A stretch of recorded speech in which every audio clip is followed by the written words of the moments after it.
My roommate is a copycat. She dresses like me and mimics my interests. She even copies how I talk and act. I wasn't too thrilled, but I didn't make a big deal out of it. That was until I woke up one day as her. What she doesn't know is that everything she's eager to take over is just a facade. My family went bankrupt a while ago, and we're living on borrowed money. My great boyfriend, total creep. And my glamorous family? They're total nightmares. Carrie, can you teleport? I swear you were behind me just now, then boom. There you are in the front.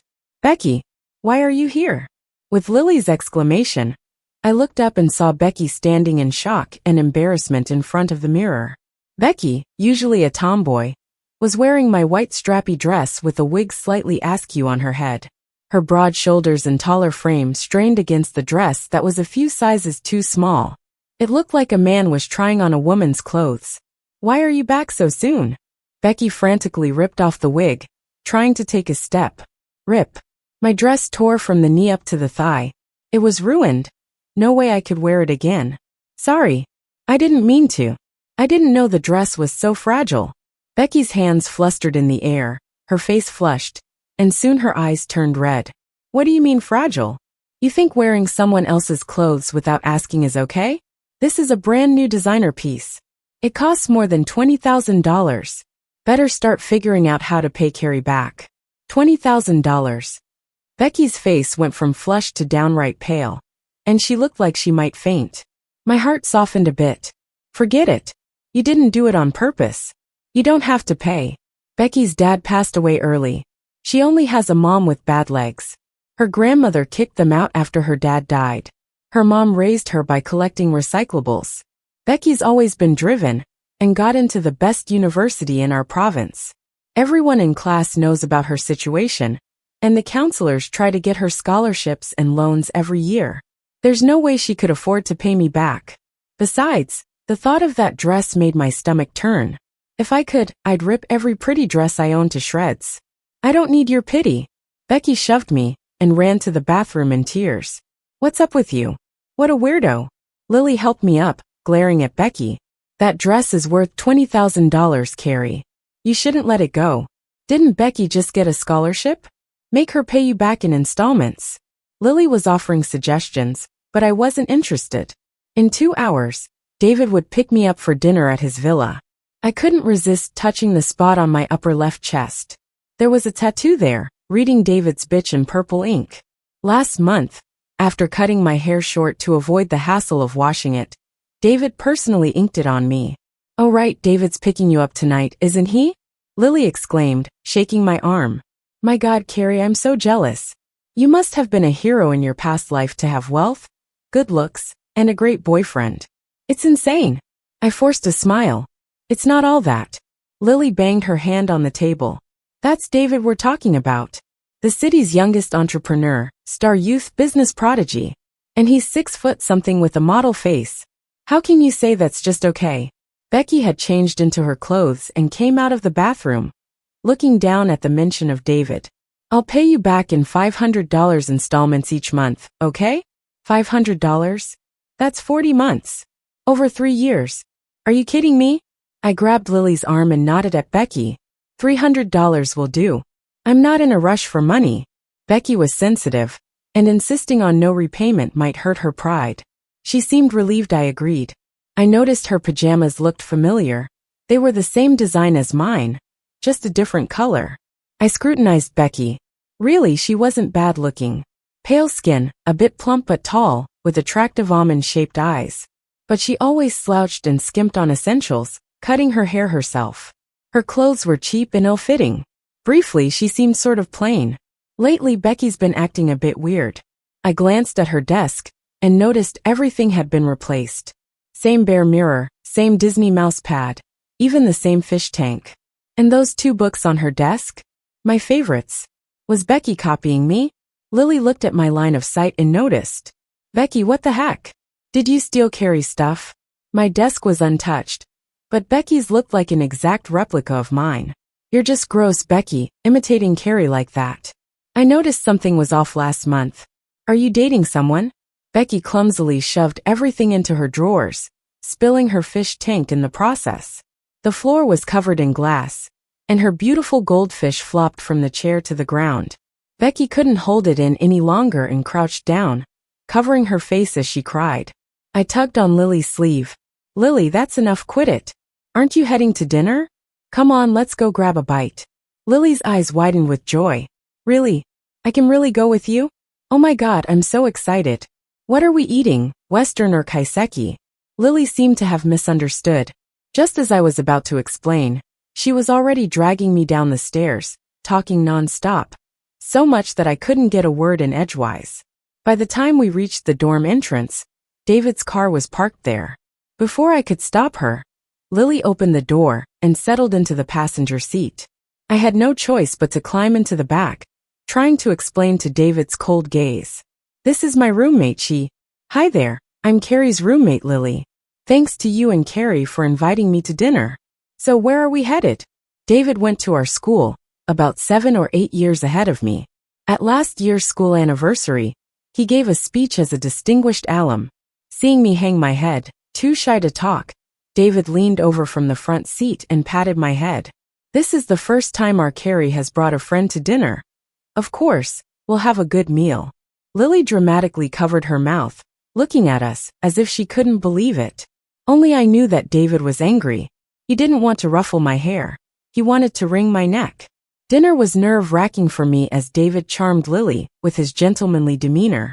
Lily kept calling him her idol and promised to keep an eye out for any clueless guys at school daring to pursue me. Once we had called a car to take Lily home, David's face turned cold. He leaned close to my face, his breath hot against my ear. Carrie, was that on purpose? Haven't I told you not to push my limits? What kind of punishment should I give you tonight? I was so scared I couldn't say a word, every muscle tense, my body trembling. David gently took my hand, draping his jacket over my shoulders. I could feel the envious stares from other girls, but all I wanted was to run far away from David. What color should I use today? Pink, blue, green, or purple? In a luxury villa in an upscale neighborhood, David was stroking a row of dog collars, all different colors, beautifully designed. Even the chains matched the colors. Why aren't you lying down obediently? Oh, I get it, you prefer it rougher, don't you? David yanked on my neck, pushing me onto a massage table, tattoo tools all around. After putting a collar on my neck, he began choosing his tools. I knew because of today, I'd have one more humiliating mark on my body. My chest, waist, inner thighs everywhere covered in tattoos. When I first met David, I thought it was the love I'd longed for, only to step right into hell.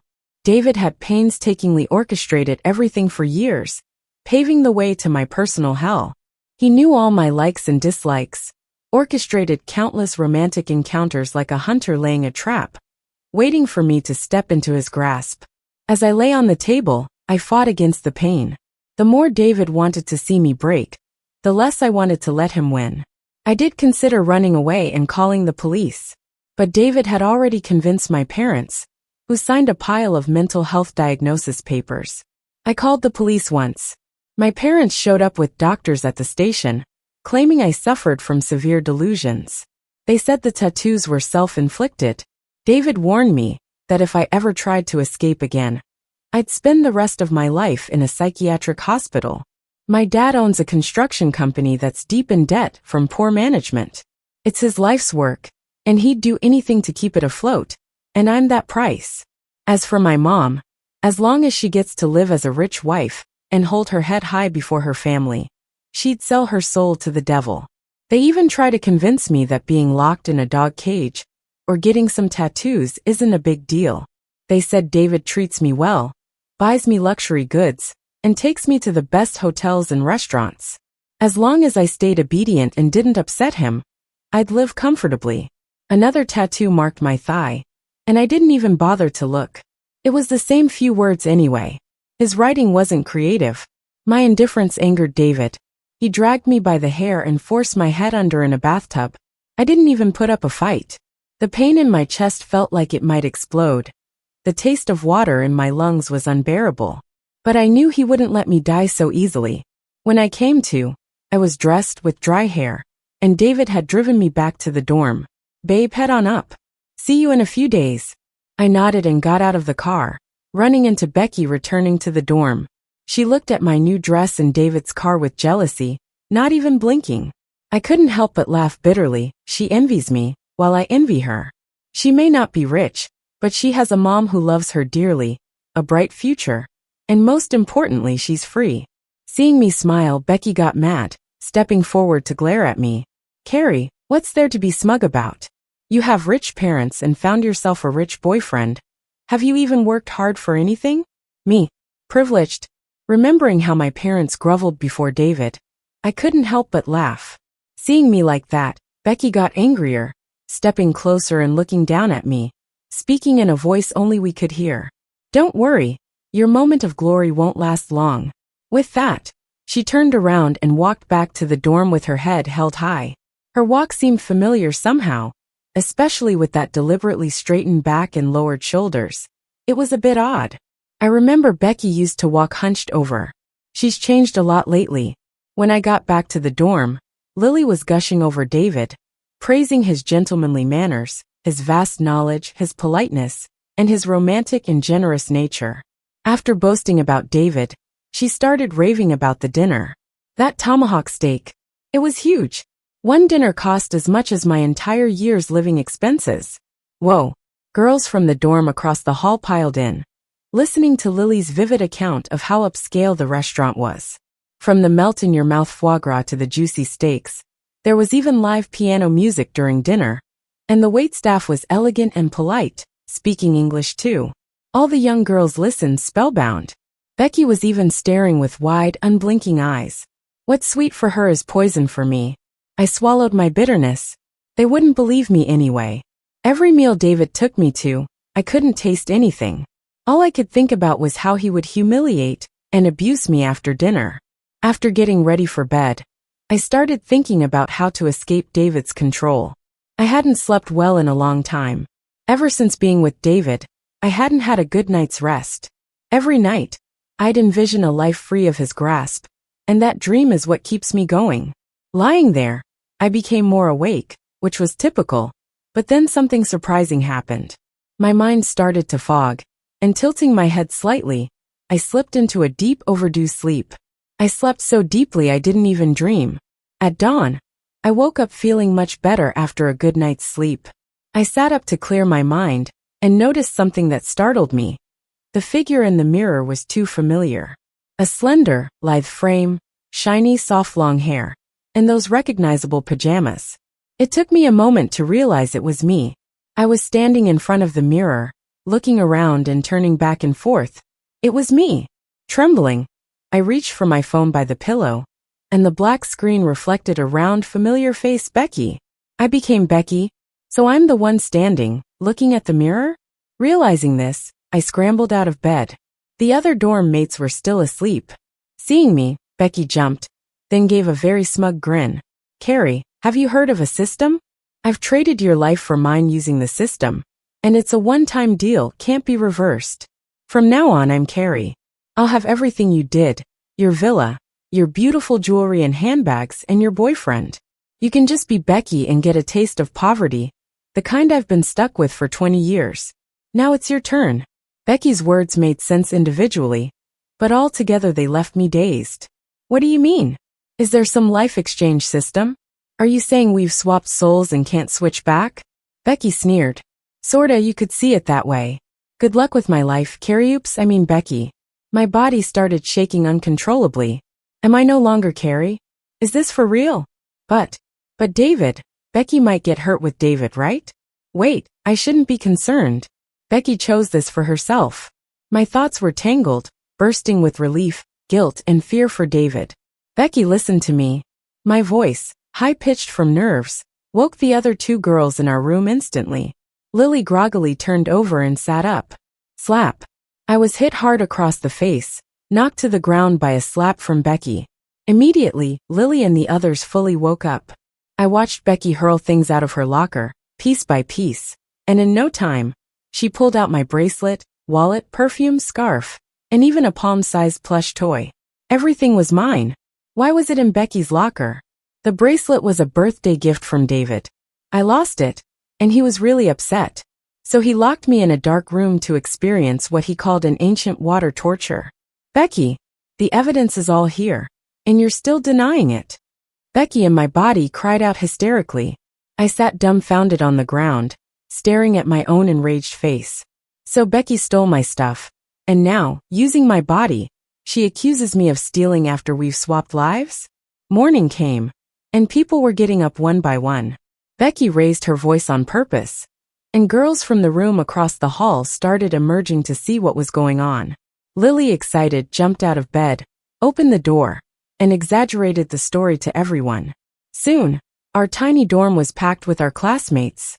I've put up with you long enough, Becky. You're going to have to explain this today. Come on, let's go see the counselor. I changed clothes and trailed behind the group of girls, their conversations filled with disdain directed at me. Becky's so gross. It's one thing to be poor but to steal too. Right? How could she do that? Carrie's so generous, always buying snacks and fruits for the dorm. She's such an ungrateful person. And one of those necklaces was a gift from her boyfriend. Truly despicable. Despicable me kept my head down, silent, afraid they'd see the grin creeping onto my lips. Starting today, I'm no longer Carrie. That nightmare named David, those revolting parents, they're all Becky's burden now. Our counselor, who just graduated from her master's program this year, was 25 or 26, a really caring big sister type. She couldn't believe it as she examined the evidence bag. After what felt like ages, she finally looked up. Hey everyone, stop gawking around. Except for Becky and Carrie, everyone else, please leave. When it was just us in the office, the counselor looked at me hopefully. Becky, is there some kind of misunderstanding here? Becky jumped in first. Teacher, misunderstanding? Becky is just terrified of being poor. She wants whatever she sees, doesn't even check if she deserves it. Becky wasn't backing down, insisting on calling the cops. Just the bracelet alone is worth hundreds of thousands. That's serious, like 6 or 7 years. She stood there, head held high, chest out, with this excited glint in her eyes, her face screaming she wanted me destroyed. The counselor tried to mediate, but eventually called my parents. This was my first time seeing Becky's mom, who was really different from what I'd imagined from someone who makes a living collecting junk. She looked like she was in her early 40s, with a nice almond-shaped face, doe eyes, and a pretty good looking for her age. But her awkward hands and feet, and uneasy demeanor, betrayed a hint of a rural woman's plight. Seeing her, Becky seemed a bit emotional. She stepped forward, almost poking her mom's face with her finger. Is this how you raised your daughter? Stealing at such a young age. No wonder you've picked junk your whole life, like mother, like daughter. At that, her mom's eyes welled up with tears. I'm sorry, I'll pay. It's just that Becky has had it tough. She didn't mean it. If you couldn't afford to raise her, why have her? Did you ask her if she wanted to be born? Can't give her a house, a car, a good life, then why have her? You brought her into the world just to suffer, envy others, and end up stealing? The last few words, Becky shouted with all her might, revealing a nearly 20-year-old resentment buried inside her. I'm sorry, I didn't raise her well. It's all my fault, I'll take the blame. Please don't call the police. Becky worked so hard to get into college. She's endured so much. It's all my fault. Becky's mom fell to the ground, crying her heart out. Becky just stood there, looking down on her mom with eyes full of blazing hatred. The counselor and I were both stunned by this turn of events, standing there dumbfounded for a long time. Finally, the counselor gave me a gentle nudge, signaling me to plead with Becky, while she helped Becky's mom up. I looked at Becky, not quite sure if her hatred was directed more at me or her mom, but it seemed she resented her own mom more. With the counselor mediating and me bowing my head, Becky set her conditions. She could let it slide without calling the cops, but she didn't want to see me at school anymore. She hoped I would drop out voluntarily. I understood where Becky was coming from. After finding out who I was, she couldn't wait to sever all ties between us, to make me disappear from her world. Coincidentally, that's what I wanted too. I don't have the power to fight David yet. He's clever and sensitive. He might quickly realize something's off. But luckily, he's a staunch materialist and very arrogant. He'd never believe in soul swapping or whatever. His disbelief gives me a good window to escape. When Becky's mom and the counselor heard about the dropout plan, they looked dumbstruck. Her mom even kowtowed on the ground, heart-wrenchingly. Watching Becky stand there smugly as her mom kowtowed, I couldn't help but be wary of her. She's a heartless backstabber, no different from trash like David. Becky's mom's tears and the counselor's pleas couldn't sway Becky. She insisted I drop out, giving me a week to sort it out. Plus, I needed to move out of the dorm and leave immediately. Before I left, Becky shoved something into my hand. "Carrie, don't blame me. It's just your bad luck. You've enjoyed a princess life for 20 years. Consider it paid in full." I looked at Becky, who was standing way too close, and leaned in to whisper in her ear, "Enjoy my world, Becky." Becky's reasoning for returning David's diamond bracelet to me was beyond comprehension. After comforting a devastated Becky's mom, I went back to pack my stuff. I've been with David since freshman year, 3 solid years. Not a day has gone by without planning my escape. David's rich. He'd given me a limitless credit card and never batted an eye when I spent freely. In those 3 years, I've saved up a substantial amount. Enough to live comfortably for a lifetime. Becky's mom rented a simple little yard nearby. It's filled with the junk she collects. These past couple of days, she hasn't even gone collecting. Every day she just cries, saying she failed me. Compared to my mom, who just spends on herself, Becky's mom made me feel real motherly love. She cooked her best meals for me. And whenever she found something nice collecting, she'd clean it and give it to me like it was precious. She's poor and burdened, but gives all her love, trying to provide what she thinks best. The few days I spent with her were some of the happiest of my life. 3 days passed, and Becky came over. "Your chest tattoo." She seemed awkward, stuttering her words. My heart sank. David checks on me weekly. Becky's gonna regret this soon. It's special ink. I lost a bet with my boyfriend. It'll take about 2 weeks to fade. Hearing that, Becky let out a sigh of relief, but then frowned with disgust, giving the small yard a quick glance. "Ugh, it stinks. I'm leaving, and hey, since you're already dropping out, stop hanging around here. I don't want to see you again, or your trash-picking mom." Man, she changed her tune faster than flipping a page. Becky pinched her nose and walked off. I turned around and saw her mom standing at the door, blankly watching Becky leave. "Did your classmate forgive you? Did she come to take you back to school?" It was hard to tell her the truth, but I shook my head. "She told us to move, to stay away from the school, and said she never wants to see us again." "Mom, let's move." Becky's mom stumbled back a couple of steps and grabbed the wall to keep from falling. Her lips trembled, and her voice was dry as she asked, "Did she really say that? She said she never wants to see us again?" As soon as the words were out, big tears rolled down her gentle face.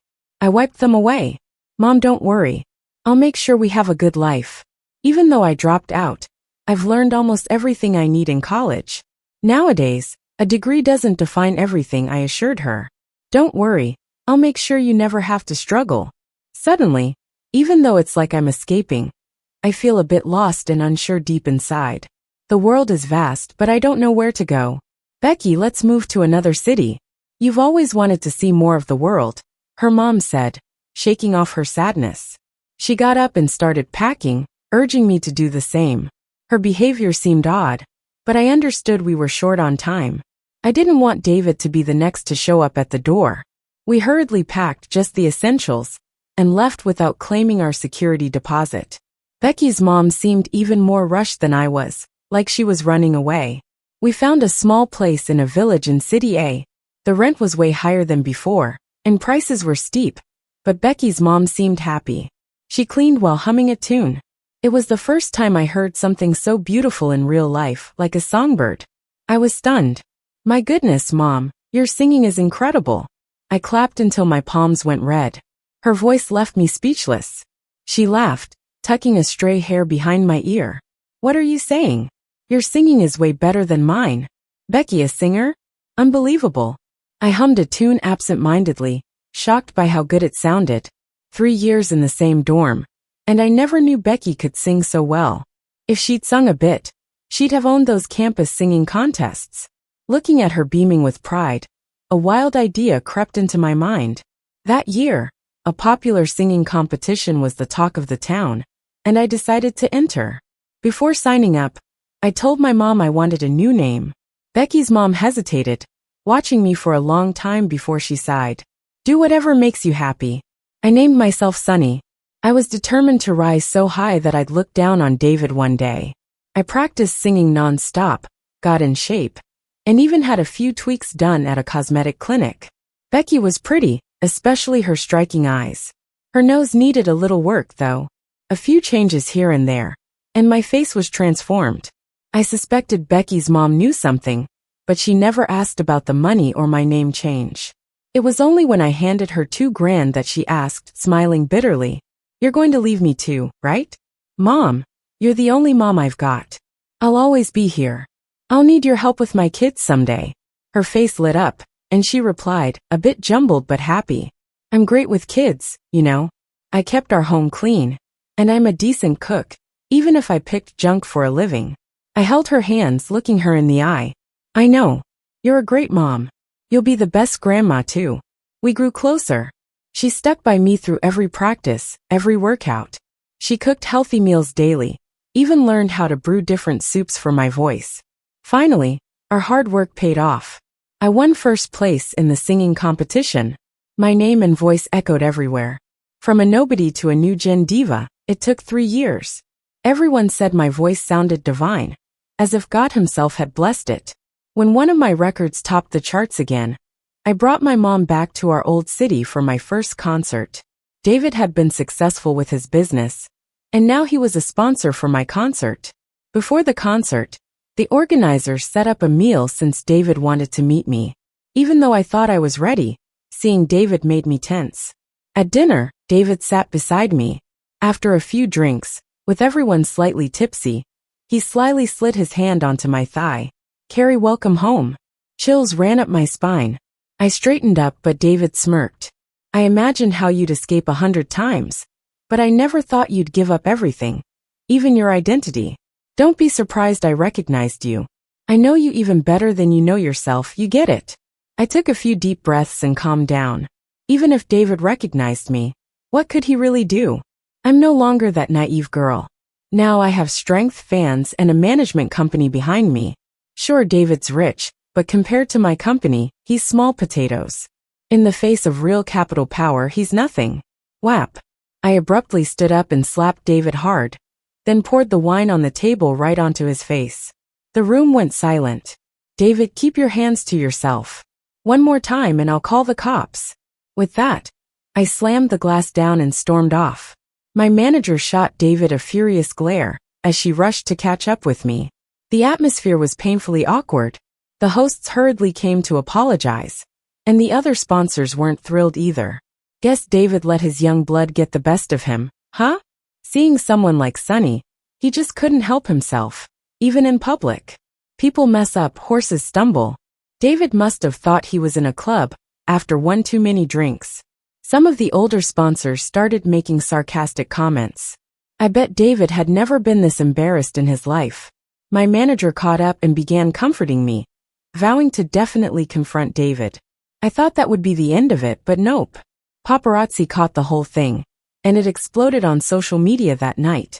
Local businessman Harris's female pop star gets slapped in the face. The video was caught perfectly, showing David reaching under the table to touch my leg. It quickly shot him to the top of the trending list for all the wrong reasons. Talk about bad luck. David, who was into investments, switched to running physical stores recently. He opened some big supermarkets here, finally getting decent foot traffic. And now this mess comes along. Fans can be brutal. People started egging his supermarkets and vandalizing them. Soon a dozen of his stores were forced to shut down. Round 1, and David's down for the count, reputation in tatters. But this was just the beginning. One day, I'm chilling at the hotel when the front desk calls, saying a girl named Carrie wants to see me. It's been 3 years since I last saw her. Becky, now looking thin and frail, seemed like she'd blow away with the wind. "Carrie? Nope, you're Becky, you're me." Becky's clearly not in a good mental state. She gazed enviously at the luxurious hotel suite and the pile of branded swag strewn on my bed. "Long time no see, have a seat." I leaned lazily on the couch, giving Becky a slight nod. Before our lives swapped, those eyes had always looked at me with envy, obsessive jealousy, and heaps of hatred. 3 years gone, and not much has changed. Carrie, you have everything. Why ruin things with David and me? Now that actually surprised me. You and David? After what he did to you, you don't hate him. Mentioning David made Becky flinch. She subconsciously touched her chest. I imagine there are more scars there now. Hate him? Does it even matter? I've got a villa, a luxury car, can shop at those high-end stores I used to avoid. Do you know what I went through to get all this? Your hard work was stealing someone else's life? I chuckled. Years gone by, and Becky's still stuck in the past. It was the system that gave it to me. It wasn't stealing. You're the thief here, using my voice to become a pop star. I was wrong. Becky's skin got even thicker over the years. I lost all interest in chit-chat. I just wanted to see how her life's been, a mess clearly. Carrie, you won't just take everything from me again. Becky was screaming as the guards pushed her out. My mom next door overheard and walked in. Mom, it's me. I'm your Becky. Becky clung to my mom's leg, speaking quickly. Mom, the one in front of you is a fake Becky. I'm the real Becky. Do you remember? When I had a fever as a kid and Grandma wouldn't let Uncle take me to the hospital. 'Cause I was just a girl. You carried me for 3 hours in the snow. And the doctor said you were worse off than me. And remember that chili eating contest that year? The prize was a bike. And you ruined your stomach trying to win it for me. And during finals, you fanned me all night in that hot dorm. Mom looked at Becky for a while, sighed. So you remember all that? Slap. A sharp sound echoed as my mom slapped Becky, then kept going, hitting her again and again. You remembered. Yet you dared to curse me in the yard, saying you never wanted to see me again. Forgot or remembered, which is it? I always knew my mom as gentle and shy. Seeing her this angry was new. Gotta say, those slaps were justified. Becky was stunned, crying as she clutched her face. You knew. You always knew. And you let Carrie bully your daughter. My mom kicked her away. I only have one daughter, Sonny. You're just some crazy person calling me mom. Get out. Don't disturb my daughter's peace. Becky was hauled away, crying and ranting, after getting smacked around. Once the door shut, Mom sat dazed on the couch, looking at her hand. Did she steal your life, right? This kid always had sticky fingers since she was little. I hit her a few times. Our family was poor, and she was always jealous of what others had. That day in the office, she shouted, questioning why I was having kids while being so poor. I recognized her immediately. I raised her for nearly 20 years. As soon as you two finished your swap, I saw right through it. I quietly listened to Mom talk about her and Becky. And finally, we both revealed the deepest secrets hidden in our hearts. Becky's arrival didn't drive us apart. It strengthened our bond, making us a true mother and daughter, inseparable. David seemed oblivious that the store closing was just the beginning. Somehow, he got my number and started bombarding me with texts and photos. In those photos, it was all Carrie, locked up in a dog cage, chained by the neck eating off the ground, and new tattoos on private parts of her body. Carrie, wait for me. Soon your body and soul will both belong to me. Familiar, huh? Carrie, I truly miss the good times we had together. I chuckled coldly and tossed the phone aside. David's money these years wasn't clean. Instead of attending to his business, he had time to harass me. Looks like I wasn't ruthless enough. The people I planted in David's company started to close in. Soon the police took David away. He was charged with tax evasion, money laundering, bribery, and more. As the primary liable individual, he probably won't get out of jail for at least a decade. For years, my parents lived in David's mansion. But after David's arrest, all his properties were seized by the court. On the day of the seizure, I wore a mask and went to the scene. Useless. Look at what you've done to yourself. How will you find someone decent now? You've ruined all my hopes. My mom was slapping Carrie's face, but Carrie wasn't backing down. She grabbed her hair and retorted, You used my money for a lavish life. And you have the audacity to lecture me? You call yourself a mom? You're worse than an animal. The two of them fought viciously. Not even the court officials could separate them. My dad knelt on the ground, crying his eyes out. He wasn't cut out for business. Over the years, David kept his company afloat. With David in trouble, the company collapsed immediately. The house belonged to David, and none of them could take anything. They didn't even have a change of clothes. After fighting my mom, Carrie disgustedly spat on the ground. What are you looking at? You took plenty of money to your family all these years. Now that there's trouble, go beg your family. She tightened her collar. I caught a glimpse of a flash of silver on her pale skin. That must be the necklace David gave her, probably worth a lot. It didn't take long for my uncle's family to rush over. When they saw my mom was only in her nightclothes without a single valuable, my uncle's expression changed immediately. A married woman is like spilled water. You've been married for years. Quit running back home. Got issues? Go to your husband. All right, here's $200. Don't say your brother didn't help. You have a husband and daughter. Can't leech off the family now. I've got work to attend. My mom screamed and scratched my uncle's face. I've given you millions over the years, and now you give me just $200. You say I shouldn't come back. But you said family will always have my back. Your son's marriage, house deposit, all from me. You said your son would support me in old age, didn't you? Seeing her husband attacked, my aunt screamed and jumped into tear at my mom. My dad, unhappy with my uncle's family, also joined the brawl. Before long, Carrie and my cousin jumped into the fray. The staff overseeing the property seizure stood dumbfounded. Two attempted to intervene, but were mauled bloody. Things escalated more than I expected. I intended just to watch a bit, but I couldn't leave, it was too engrossing. My agent kept calling me for work discussions, but I ignored them. As the fight continued, the anger escalated. My parents, in slippers and older age, left only with problems for the future. Helpless and distressed, they vent their anger on my uncle's family. Unlike my uncle's restraint, my parents fought viciously. My cousin, pushed hard by my dad, hit his head on the steps and bled all over. Ambulances and police cars rushed in to haul everyone away. I finally pulled my hat down and turned to leave.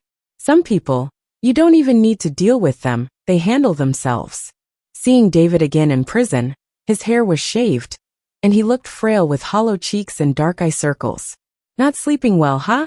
How could you not? Aren't cages your favorite? Now living inside one, you should be happy. David sneered. My kitty finally grew fangs. That's more like it. You were like a dead fish before, no fun to play with. I met his gaze fearlessly. Heard the drug lord from our city got caught. He'll be your cellmate soon. He likes pretty boys like you. With your skills, you'll have a blast, right? For a moment, fear flashed in David's eyes. Trying to maintain his composure, he smiled and said, "Don't worry, I'll get out soon to find you." I tossed a stack of documents before him. Waiting for your assistant to save you? Sorry, he turned himself in yesterday and said everything was your doing. No way. That's impossible. David finally showed panic. I smoothed the creases in my clothes and stood up. David, enjoy it while you can. See you in 10 years. After getting out of jail, I quickly made my way to a detective agency. The private investigator I hired told me my cousin's hospital report was out. Turns out, hitting his head wasn't too bad, but the real problem was breaking his neck afterward. Looks like he'll be in a wheelchair for the rest of his life. Hearing this news, his wife divorced him right away. As for my dad, he got 3 years for causing injury by accident. My mom went back to live in the countryside, and Becky, well, I heard she's job hunting all over the place. But she's picky, aiming too high or too low. She's barely holding a job for a month before switching again. I sat on the couch, looking at the files and photos the detective gave me, staying quiet for a while. Happy families are pretty much alike, but every unhappy family has its own story. Even though Becky came from a poor family, she had a mom who loved her wholeheartedly. She also had a sharp mind and decent education. Just when it seemed like she was about to make it, she up and chose someone else's life. What she didn't realize is that people only show a small part of their lives. Those flashy clothes can hide a lot of issues. While you're busy envying others, they're probably envying you too. The ringing phone broke my train of thought. I picked up my cell, and a familiar, gentle voice came through. "Sonny, I made your favorite sweet and sour ribs and fried river shrimp for dinner. Come home early to eat." "Sure, Mom. I'll be home soon." I hung up and left the agency, heading home with big strides. The end.